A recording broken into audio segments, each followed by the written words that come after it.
Əgər bu gecədə ay görsənməsə, onda nə etməliyik? Baxın, ya 29 gün olur, ya da 30 gün. 29-cu gündə görsənməsə, təkrar yenə 30-cu gündə görsənməsə də, 30-cu gün artıq bayramdır. Yəni Şəvvalın birinə daxil oluruq.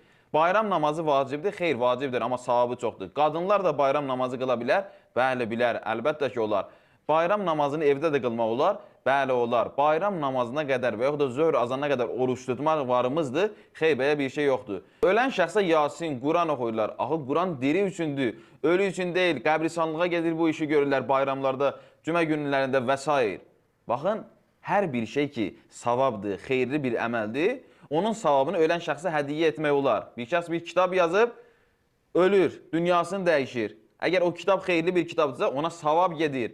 Quran oxumaq da savabdır. Savabını biz ona hədiyyə edirik. Necə ki, ehsan verirsən, savabını hədiyyə edirsən. O da onun kimi. Televiziya deyir bayramdır, siz deyirsiniz bayramdır. Axı biz kimə inanaq? Bəli, siz o şəxslərə inanın ki, gecə-gündüz üzr istəyirəm əxlaqsızlığı, ədəbsizliyi təbliğ edirlər. Harada küçə insanı var, ədəbsiz insanlar var, öz şəxsiyyətinə, qeyrətinə, namusuna hörmət etməyən insanlar var. Onları verilişlərə gətirirlər. Heç bir elmi, mənəvi məsələləri təqdim etmirlər xalqa. Bəli, siz onlara inanın. Quran-ı Kərimdə Allah Taala nə buyurur? Əgər bir fasik, belə bir insanlar sizə xəbər gətirirdi, qəbul etməyin, araşdırın.